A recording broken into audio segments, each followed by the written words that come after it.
Right now, you're forgetting this sentence.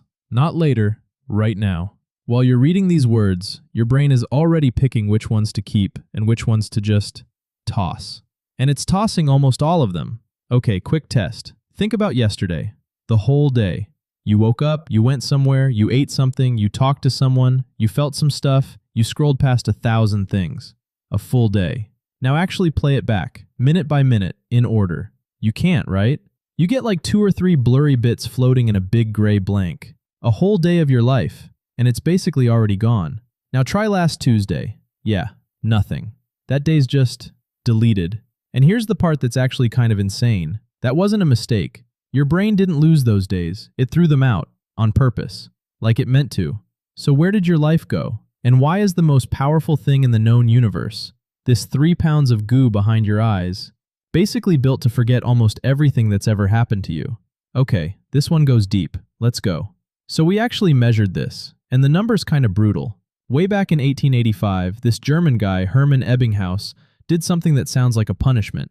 He sat in a room by himself and memorized thousands of nonsense syllables, stuff like Zoff and Bach, words that mean nothing, and then just kept testing himself to see how fast they slipped away.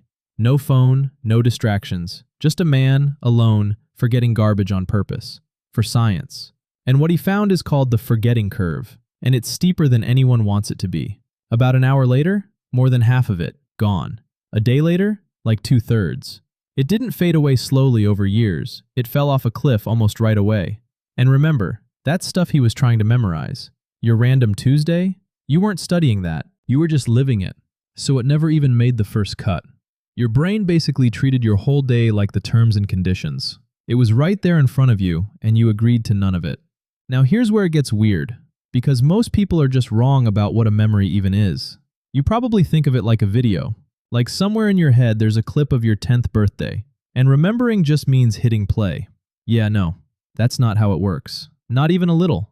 A memory isn't a recording, it's more like a rebuild. Every time you remember something, your brain doesn't open a file.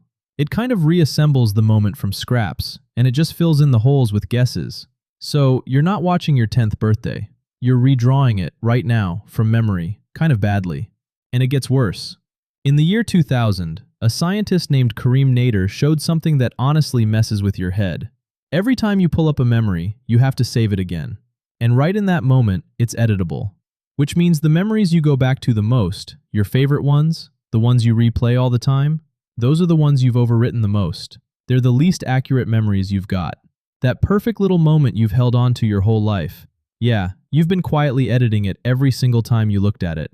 Your favorite memory is a copy of a copy of a copy, and you're the one who smudged it. Okay, so you'd think all this forgetting is just your brain failing, like a leak, a bug, doing its best and coming up short. Nope, total opposite. Forgetting isn't something that happens to your brain. It's something your brain actually does, on purpose, and it burns real energy doing it.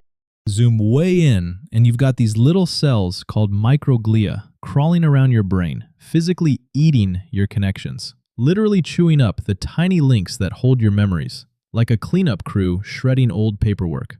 There are even specific forget this signals running on dopamine, quietly deleting stuff in the background whether you want it or not. Your brain's got a delete key, and it is hammering it all day. And a ton of it happens while you sleep.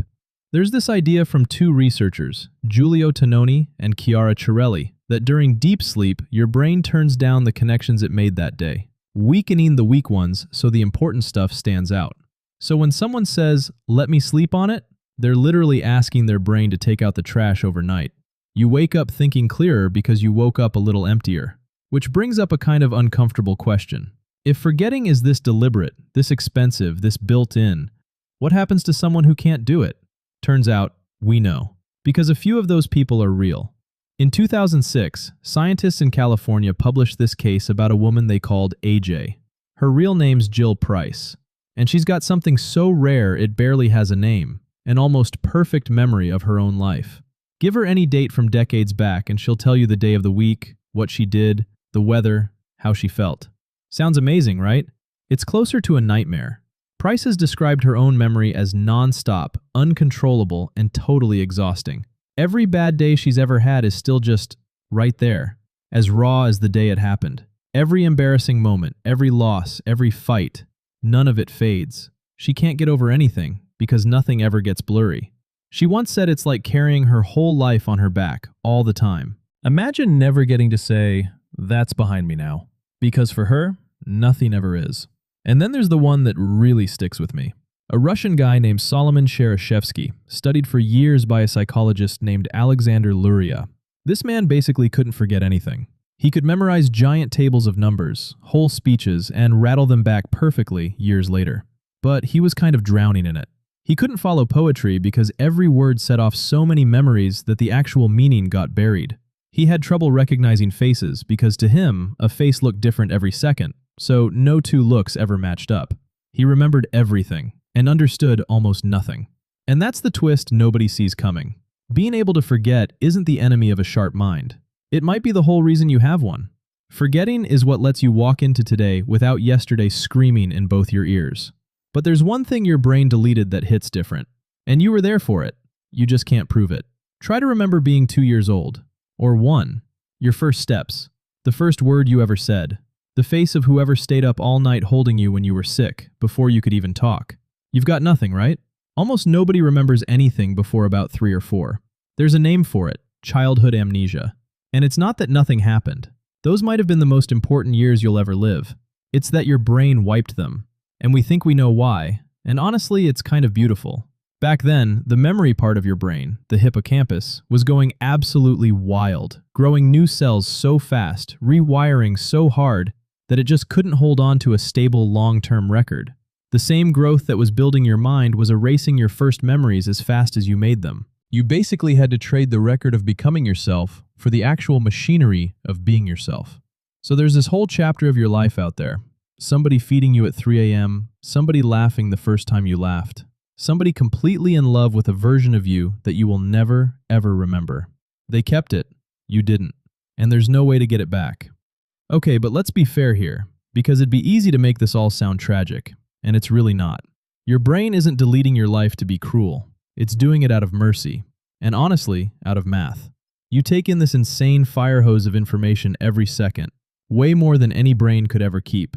And if you did keep all of it, you wouldn't be wiser. You'd be Shereshevsky. You'd be stuck, unable to tell what matters from what doesn't, unable to move on, because every yesterday would weigh just as much as today. Forgetting is how you learn the big picture, how 1,000 forgotten mornings blur into just knowing how a morning works. It's how wounds close up. It's how you forgive people, including yourself. The sharp edges of your worst days got sanded down, not because you're weak, but because some quiet little system in your head turned the volume down on purpose so you could keep going. Forgetting isn't your memory failing. Forgetting is kind of the whole point of it. So here's where that leaves you. Almost everything that's ever happened to you is already gone. Most of your days, the conversations, the meals, the random Tuesday afternoons that felt, right then, like they'd last forever. They've been quietly swept out to sea, and they're not coming back. The you that existed last Tuesday is gone, with almost all its memories, and you didn't even feel it happen. Sounds sad, but flip it around. If your brain only keeps a sliver of your life, if 99% gets deleted, then the tiny bit it chooses to hold on to is the most valuable thing you own. Those few faces, those few moments you can still somehow play back. Your brain fought to keep those. Out of a whole lifetime, it decided those were worth the space. So maybe the real question was never why do we forget so much? Maybe it's, what are you living today that's actually worth keeping?